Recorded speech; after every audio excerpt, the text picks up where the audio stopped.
when Red Sox owner John Henry admitted last month that the team blew their chances at extending Jon Lester 5 years ago, one thing became clear. The Sox weren't going to let history repeat itself. Boston made sure of that Friday, locking up ace lefty Chris Sale with a 5-year, $145 million extension that will keep him in town through at least 2024. The deal is the fourth largest in Red Sox history and represents a significant commitment for an ownership group that has been reluctant in the past to sign pitchers to long-term contracts. Entering this spring, the Red Sox found their situation with Sale to be eerily similar to Lester's in 2014. In both cases, the team was coming off a World Series title, B, had a bona fide no.1 lefty starter who was slated to hit free agency after the season, and C, had mutual interest in working out a long-term deal. With Larry Lucchina and Ben Cherington at the helm in 2014, the Red Sox tanked their chances of an extension with Lester by opening talks by insultingly offering him a 4-year, $70 million deal. It was disrespectful to a player who had just completed his 12th year in the organization and ended up not being in the same stratosphere as the 6-year, $155 million deal Lester would eventually receive from the Cubs over the winter. In the eyes of the Red Sox, Lester is the one who got away. In 4 seasons with the Cubs, he has at times been even better than he was in Boston, posting a cumulative 3.33 ERA and finishing in the top 10 in Cy Young voting twice.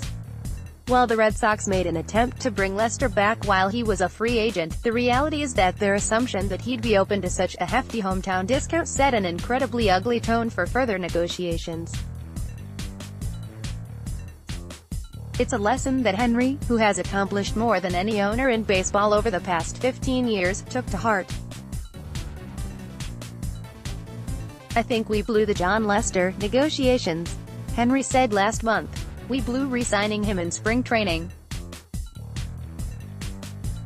So for reasons that are pretty apparent now, which I won't go into, but they're apparent now," Jen Henry, Boston Red Sox owner, "I think we blew the Jon Lester negotiations during spring training 2014. The Red Sox reportedly presented Jon Lester with a low-ball offer of 4 years, $70 million. He didn't accept and Boston traded him to Oakland at the 2014 deadline. Lester signed with the Cubs for 6 years, $155 million, that offseason. Facing decisions on many key pending free agents in the next 2 years, Henry identified Sale as one of the likeliest Red Sox to be willing to talk about an extension. Sale stood out in comparison to Mookie Betts, who appears to want to test free agency, Xander Bogaerts and Jackie Bradley Jr. Scott Boras clients, Rick Porcello, who doesn't appear to be a priority, and J.D. Martinez, whose previous foot injury has given Boston pause in erasing his opt-outs. "I think Chris falls out of the norm because he's just such a great, not just a great pitcher but a great part of the team, as we saw in the World Series," Henry said.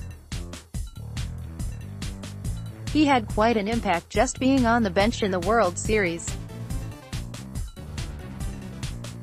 He's a special player. Unlike they did 5 years ago, the Red Sox negotiated in good faith with their ace and made him a fair, competitive offer.